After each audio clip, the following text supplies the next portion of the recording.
Bom dia, detetives! Tudo bem com vocês? Mais um domingo na presença do Senhor para darmos continuidade à nossa aula, né? Hoje nós iremos para a investigação 11 da nossa revista. E o tema da nossa investigação 11 é pecador. Eu? Sim, nós vamos estudar. Eu sou pecadora? Eu, tia Jana, pecadora? Você é pecador? Então, hoje nós vamos discorrer sobre esse tema, certo? E eu gostaria que nós orássemos, né, primeiro, para buscar a presença do Senhor, para que a nossa aula seja abençoada, tá bem? Então, todo mundo aí de olhinho fechado, com reverência a Deus, tá bom? Para buscarmos o Senhor nesse momento. Meu Deus e meu Pai, te clamamos, Senhor Deus, pelas tuas infinitas misericórdias, Pai. Estamos aqui para aprendermos um pouco mais da tua palavra. Senhor, nos ajuda. Nos ajuda, Senhor, que a tua palavra possa dar entendimento, Senhor, e que possamos, Senhor Deus, guardá-la no nosso coração, para que não venhamos pecar contra ti, Senhor. Porque esse é o nosso objetivo, Senhor, nos melhorar cada dia que passa, para estarmos mais na tua presença, Pai, até a tua volta. É tudo que te pedimos e já te agradecemos em nome de Jesus. Amém. Então vamos lá, meninos. Eu vou fazer algumas perguntinhas aí, vocês vão me respondendo, certo? Quando a gente tá com dor de dente, quem que a gente procura quando a gente tá com dor de dente? Então, quando o dentinho tá doendo, a gente vai e procura o dentista, certo? Então, quando a casa tá pegando fogo, eita, aquele mato na frente da sua casa, que tá tudo pegando fogo e tá dando aquele fumaceiro dentro da sua casa. O que é? Quem que a gente chama? Ah, muito bem, o bombeiro que vem e apaga tudo, né? Quando nós estamos doentinhos, né, que acontece alguma coisa, que nos dá alguma dor dentro da gente, quem que a gente chama? Fora a mamãe, né? Fala sério.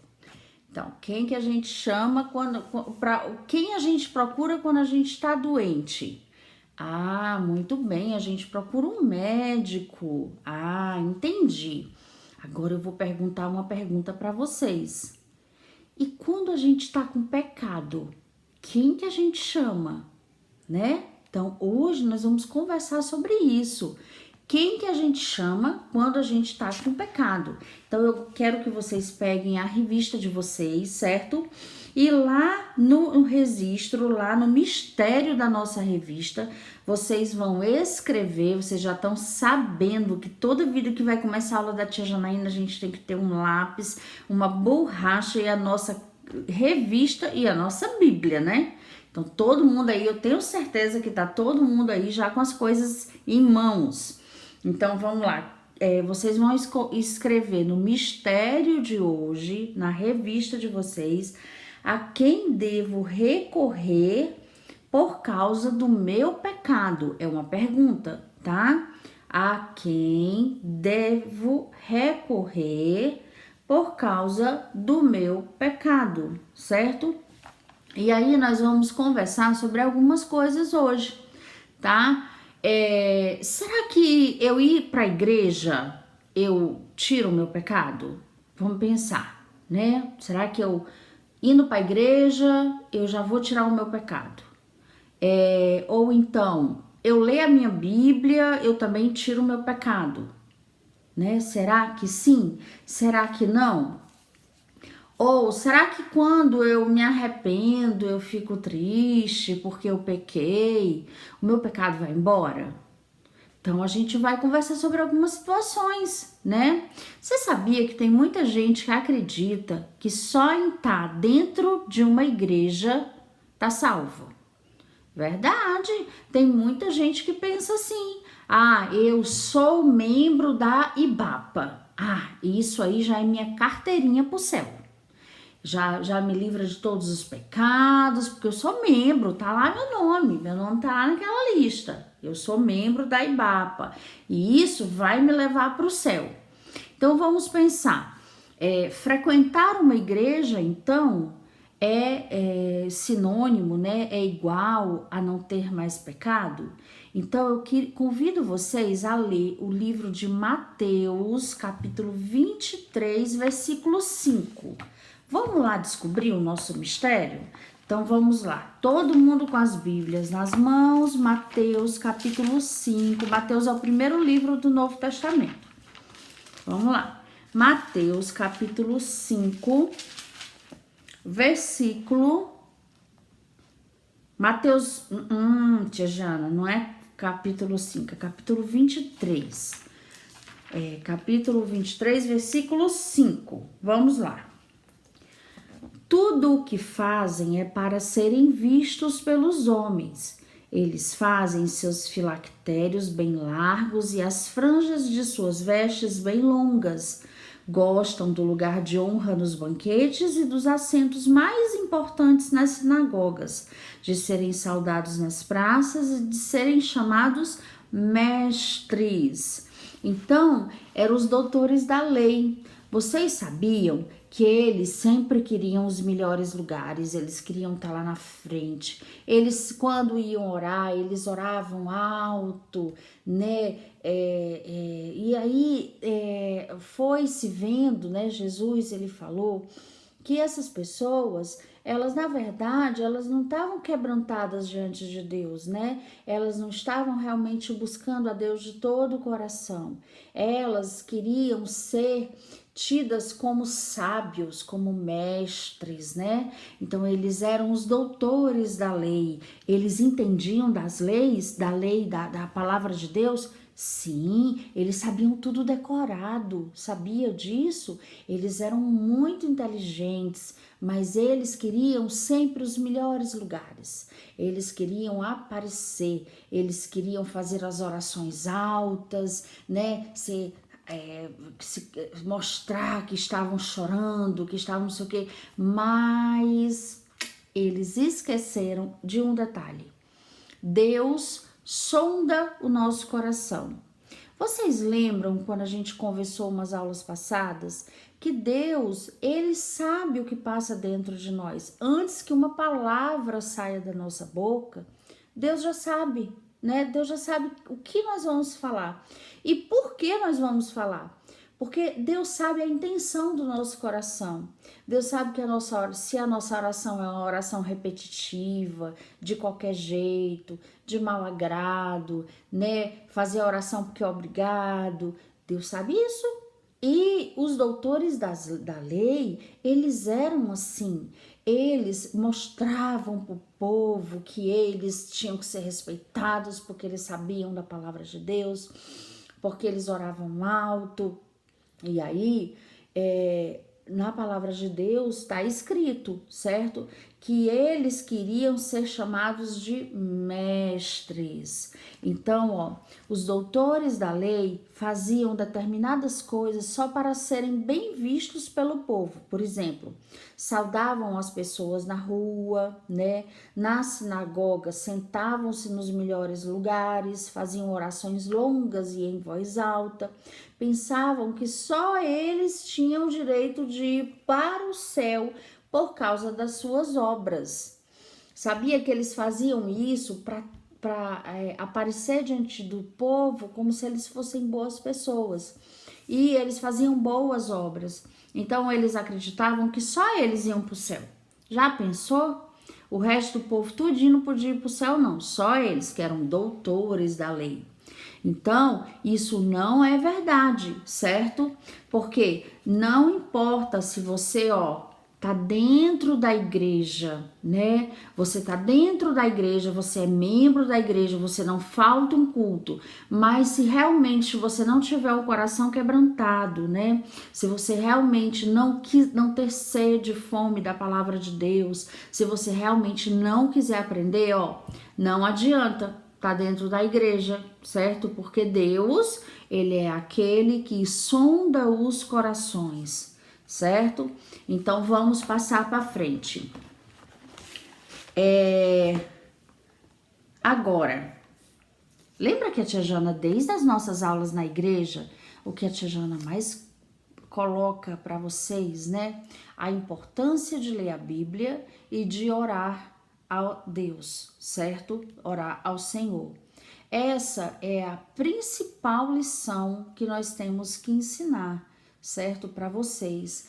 Porque se nós conhecermos a Bíblia, né? Sabermos a Bíblia, não só como os mestres da lei sabiam, né? Não adianta saber a Bíblia de cima, do começo ao fim, se você não coloca em prática, né?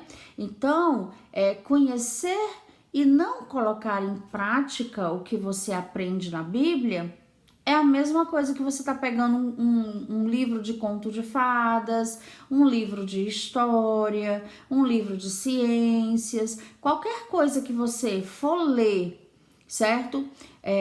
Você for ler a Bíblia de qualquer jeito, com má vontade, só por obrigação, sem realmente querer aprender, o que é que acontece? Não adianta, porque Deus é o que sonda os nossos corações. E se nós queremos aprender, por que nós precisamos aprender? Porque nós vivemos para a glória de Deus. Nós vivemos para querer estar perto de Deus, né? Ter comunhão com Ele. E Deus tem comunhão com o pecado? Não, Deus não tem comunhão com o pecado, nem com o pecador, não é verdade? Não tem. Então, o que acontece? Nós precisamos conhecer a palavra de Deus, porque lá é o nosso manual de vida, é lá onde todas as coisas nos revelada, né? De como Deus quer que a gente viva bem, viva feliz, né? E também a Bíblia ensina o que acontece com aquele que não quer Deus. Sim, muitas e muitas passagens da Bíblia, né? Nos livros lá de Reis, de Samuel, né? Aqueles primeiros livros de crônicas, de números, a gente via que quanto mais o povo se aproximava de Deus, era um povo que tinha as bênçãos de Deus, mas cada vez que o povo ia para afastado de Deus, mais as coisas davam errado para esse povo. Então é a mesma coisa, não adianta a gente querer ler a palavra de Deus de qualquer jeito. A gente tem que ler, gostar de ler e buscar realmente fazer a vontade de Deus, que é seguindo a palavra, né? Seguindo a Bíblia, você está fazendo a vontade de Deus, porque se a Bíblia é o que Deus enviou para nós, né? Aqui, ó, Deus enviou para nós a sua rica palavra. Então, se nós seguirmos a palavra de Deus, nós vamos conseguir ser felizes. Então, não adianta ter uma Bíblia bonita, ter uma Bíblia enfeitada, né? Ler se você realmente não quer praticar a palavra. Então, só ler a palavra e não praticar não nos afasta do pecado. Então, nós vimos que frequentar uma igreja, ser membro de uma igreja, estar na igreja todos os dias que tiver culto, isso não nos redime do pecado, não nos tira o pecado, certo? Do mesmo jeito que se a gente lê a palavra e não viver a palavra, a gente também não tira o pecado da nossa vida, certo? Então, nós vamos ler agora Mateus, capítulo 10. Mateus é um pouquinho depois de Marcos. De Mateus, Marcos, depois de Mateus, o próximo livro é Marcos, tá? Então, Marcos, capítulo 10. Vamos lá. 10, 21 e 22. Vamos lá, 21 e 22. Jesus olhou para ele e o amou. Falta-lhe uma coisa, disse ele. Vá, venda tudo o que você possui e dê o dinheiro aos pobres, e você terá um tesouro no céu. Depois, venha e siga-me. Diante disso, ele ficou abatido e afastou-se triste, porque tinha muitas riquezas. Então, essa é a história da parábola do jovem rico, né? Ele fala que desde pequenininho ele sempre fez igual os doutores da lei, né? Ele sabia a palavra, ele seguia a palavra, ele vivia uma vida justa, né? Diante dos olhos dele. E aí Jesus, que sonda o nosso coração, olhou para esse jovem rico e falou assim: então, falta-lhe uma coisinha. Uma coisa. Pegue tudo o que você tem, venda e dê aos pobres o que você receber. Então, por que Jesus fez isso? Porque Jesus, ele sonda o nosso coração. Ele sabia que aquele jovem, ele queria realmente estar próximo de Deus, mas existia uma coisa que distanciava ele de Deus, o apego ao dinheiro, né? Ele era um jovem rico e ele tinha as riquezas dele como a principal coisa da vida dele. Então Jesus sabia disso. Quer dizer, adianta você não mentir, não roubar, não fazer coisa feia, não encrencar com um amigo, né? Não esconder nada do pai e da mãe. Adianta você fazer um monte de coisa se tem aquela coisa lá que você sabe que é errado e que você não consegue se desfazer, né? Então, o jovem rico, riqueza não é pecado. A Tijana não tá querendo ensinar que quem é rico é pecador por causa de ser rico. Não é nada disso. O que é errado é você ter apego a isso. Tudo que você tem mais de precioso acima de Deus, isso se chama pecado. Por exemplo, se você tem a oportunidade de estar na igreja, certo? Num dia, mas aquele jogo que vai passar é mais importante no seu coração do que estar na igreja, então não vai adiantar estar na igreja. Por quê? Porque o seu pecado, ele tá revelando você. Você, na verdade, você pode até ter ido para a igreja, mas seu coração tá lá no jogo. Então, todas as coisas que a gente coloca acima de Deus na nossa prioridade, isso se chama pecado. Aquele jovem, então, rico, ele tinha esse pecado, ele tinha o apego ao dinheiro, certo? Então, o jovem rico disse a Jesus que conhecia todos os mandamentos de Deus desde a sua infância. Mas quando Jesus o convidou para segui-lo como Senhor e Salvador da sua vida, o que ele fez? Ele se retirou triste. Sim, ele se retirou triste. Por quê? Porque ele não ia conseguir fazer isso. Então, ele não podia estar junto de Jesus, porque negue-se a si mesmo e siga-me. Isso é uma parte da palavra de Deus que Jesus fala, né? Aquele que quer vir após mim, tome a sua cruz e siga-me. Então, você tem que largar todas as coisas que você acha que é mais importante do que Jesus, porque isso é o seu pecado, certo? Então, vamos para frente. Então, agora, a tia Jana vai mostrar essa figurinha aqui, ó. Essa figurinha diz que ele tá alegre? Não. Essa figurinha fala que ele tá triste. Isso mesmo, ele tá muito triste. Então, quando nós pecamos, certo?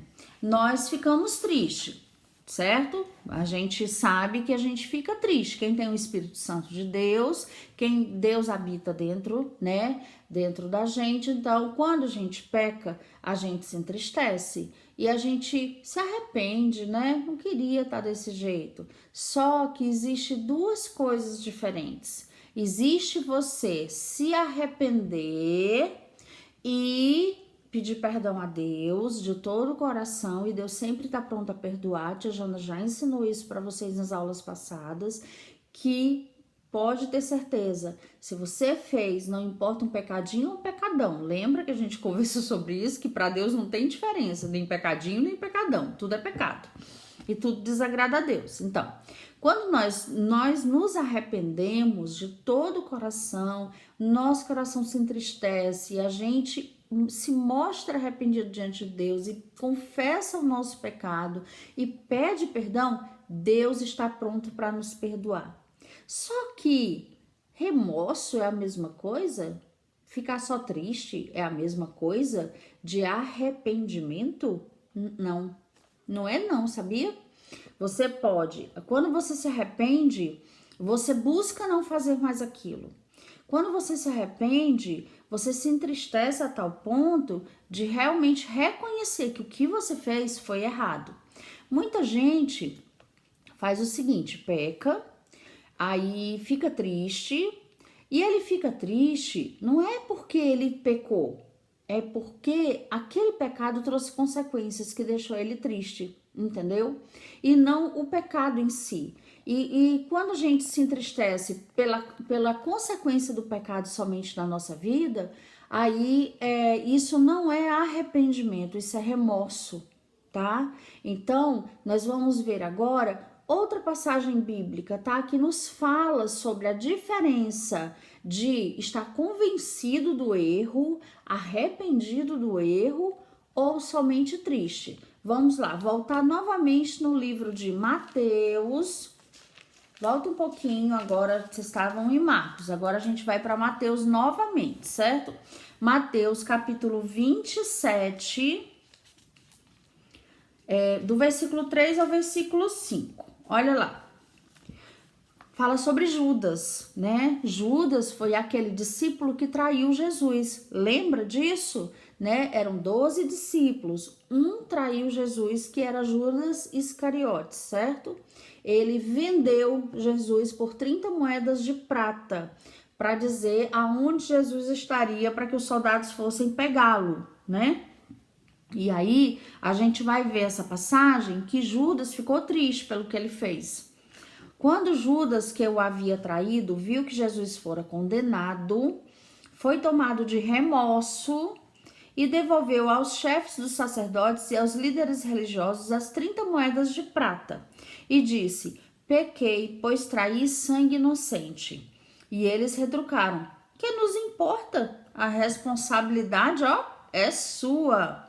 Então Judas jogou o dinheiro dentro do templo e saindo foi e enforcou-se. Então Judas, ele cometeu suicídio, ele morreu enforcado. Por quê? Porque ele teve remorso. Porque se Judas realmente tivesse se arrependido, realmente convencido do pecado dele, ele tinha pedido perdão a Deus e tinha seguido a sua vida. Porque quem comete suicídio, quem se mata, né, quem tira a própria vida, ele vai para o inferno. Por quê? Porque você não é dono da sua vida. Quem é o dono da minha vida? O dono, Jesus, é o Senhor e Salvador da minha vida. Só Ele pode tirar a minha vida. E Judas, ele não se arrependeu, ele teve remorso e o remorso dele levou ele a se enforcar, certo? Ele se enforcou. Judas Iscariote, vendo Jesus ser condenado, devolveu o dinheiro que tinha ganho porque o traiu. Judas não estava arrependido de seus erros. O que ele sentiu? Remorso. Tá escrito na palavra de Deus aqui, foi tomado de remorso. O que ele sentiu? Remorso pelo seu ato? O que ele fez?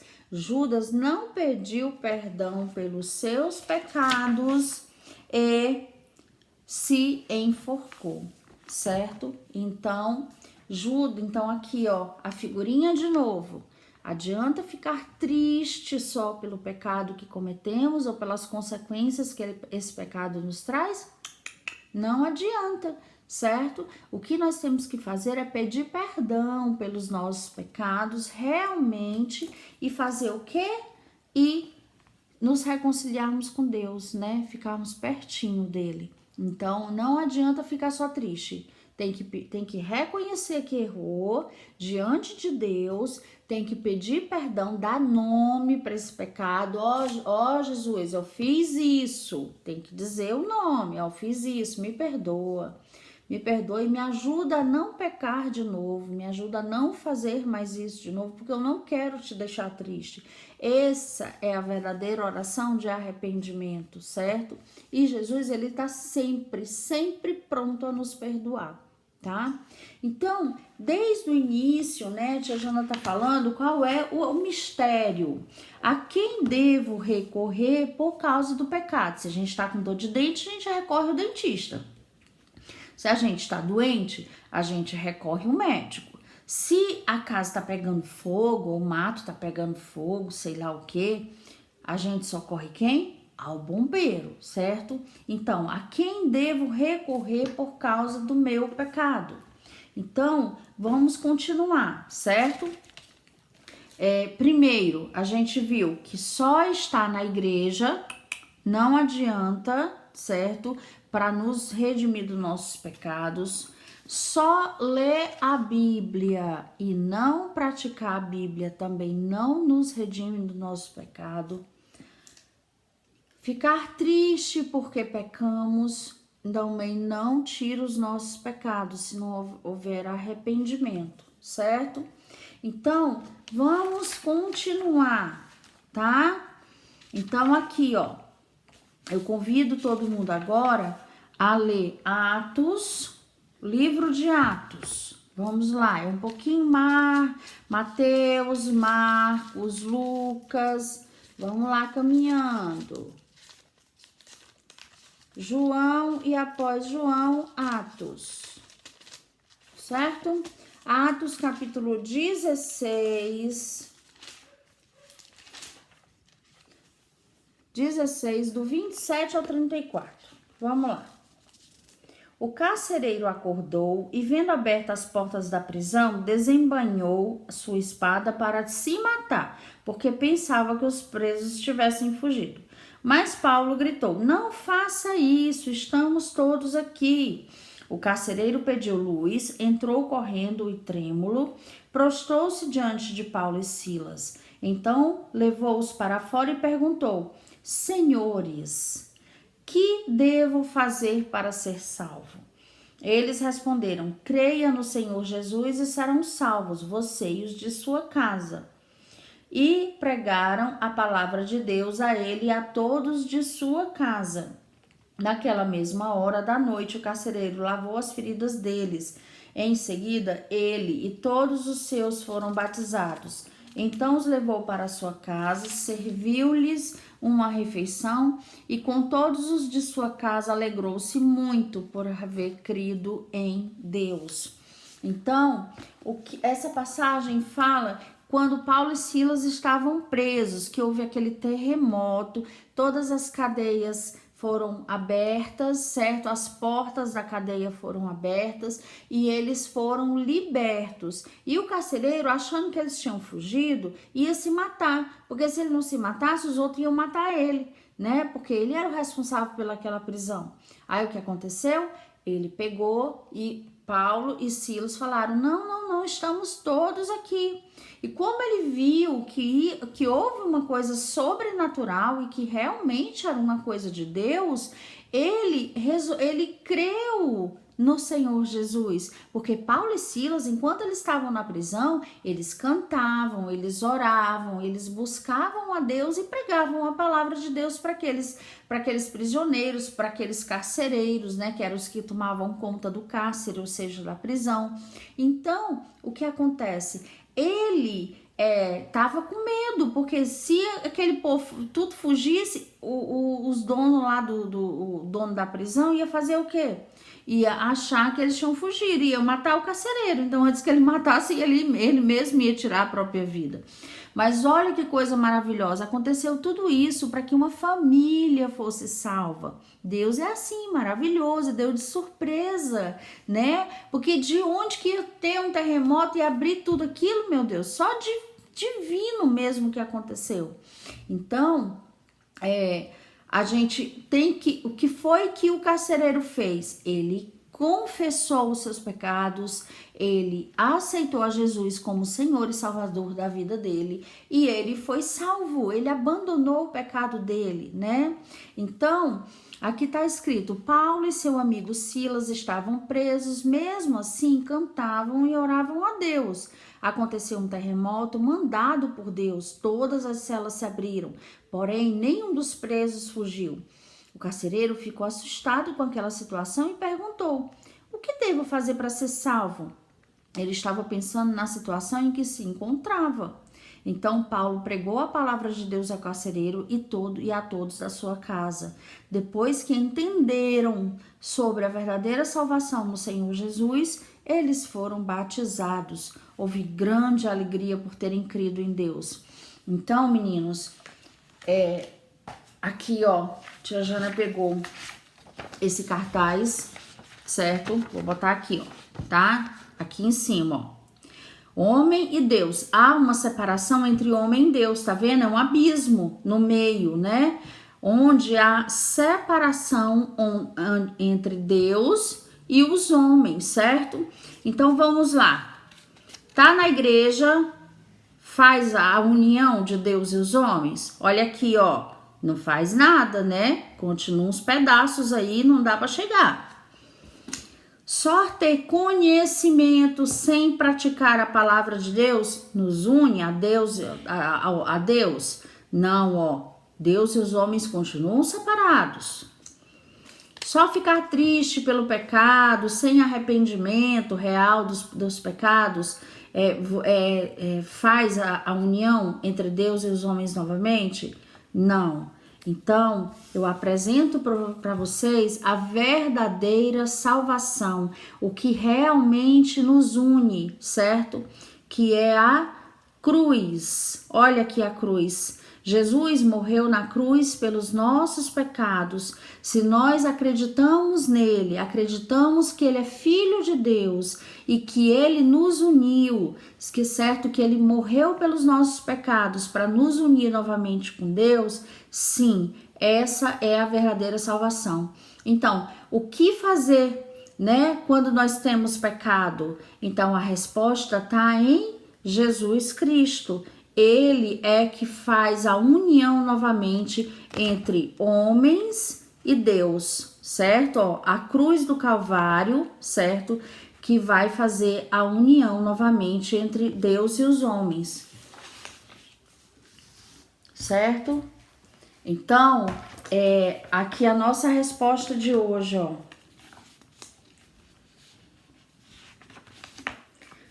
Lá no Eureka, certo? Que é a resposta do nosso mistério, você vai escrever a seguinte frase: devo recorrer a Jesus Cristo. A pergunta era: a quem devo recorrer por causa do meu pecado? E a resposta do Eureka é: devo recorrer a Jesus Cristo. Somente Ele é capaz de tirar os nossos pecados. Então, você crê que o Senhor é Filho de Deus, Ele é Deus Filho, certo? Ele morava no céu, Ele veio na terra para sofrer, para padecer e para morrer pelos nossos pecados. Ele ressuscitou ao terceiro dia depois da morte dele e voltou para perto de Deus Pai, certo? Então, quando cremos que Jesus, ele veio pelos nossos pecados e ele morreu por isso, para que nós tivéssemos vida com Deus novamente, sim, então os meus pecados, eles são perdoados, certo? Não, essa semana, certo? Uma pessoa perguntou para mim assim, a minha avó havia morrido, né? E aí eu falei assim, nossa, eu nunca mais vou ver minha vovó, né? E eu fiquei muito triste quando eu parei para pensar sobre isso. Aí a pessoa disse assim, ué, mas por que você não vai ver sua avó? Quando você morrer, ela vai estar lá no céu. Eu disse assim, então, eu não tenho tanta certeza, porque uma certeza eu tenho. Até onde eu sei, ela não tinha o Senhor Jesus como único Senhor e Salvador da vida dela. Então, como ela não tinha Jesus Cristo como Senhor e Salvador da vida dela, então eu creio que ela morreu sem salvação. E quem morre sem salvação, quem morre crendo nisso, não vai para o céu. Então, eu creio que se minha avó nos últimos minutos de vida, ela não se converteu, né? Na verdade, ela era desviada dos caminhos do Senhor, porque antes ela ia para a igreja, quando ela era nova. Então, eu acredito que ela não tenha ido para o céu. Então, vamos continuar trilhando, tá, meninos? Vamos continuar trilhando, turminha, esse caminho, né? Porque esse caminho, as portas que nos levam à perdição, ao pecado, são largas, mas aquelas que nos conduzem a Deus é bem estreita, é bem difícil, mas vale muito a pena, porque nós vamos ter a vida eterna juntinho de Deus Pai, Deus Filho e Deus Espírito Santo, tá bom? Então vamos continuar na nossa peleja. Nós vamos continuar nossas aulas até finalizar a revista, tá bom? Nós não vamos ter parada. Ainda existem algumas lições, certo? 12, 13, 14, 15 e 16. São 5 semanas ainda que nós teremos até a finalização da nossa revista. Então, vamos continuar acompanhando. Eu desejo a todos uma semana abençoada na presença do Senhor. Eu preciso que vocês continuem dando continuidade à leitura da Bíblia de vocês, orando sem cessar, tá bom? Para que nós possamos enfrentar esse momento difícil, mas que uma hora o Senhor nos dará vitória e a gente vai sair e voltar nossa vidinha normal, tá bom? Enquanto isso, vamos continuar tendo aulas aqui. Sabemos que as crianças não podem retornar por enquanto aos cultos na igreja, tá bom? Mas não deixem de aprender a palavra de Deus, assistindo aos cultos ao vivo, assistindo às lições da Escola Bíblica Discipuladora, tá bom? E a tia Jana espera vocês no próximo domingo. Vamos orar para encerrar? Senhor, meu Deus e meu Pai, obrigada, Pai querido, pela Tua palavra, Senhor Deus, que sempre é rica e abundante nas nossas vidas.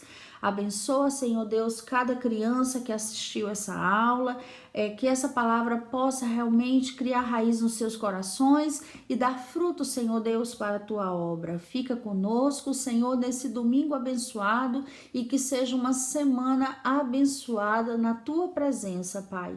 É tudo o que te pedimos e já te agradecemos em nome de Jesus. Amém. Amém, crianças. Espero vocês próximo domingo, tá bom? Deus abençoe. Tchau.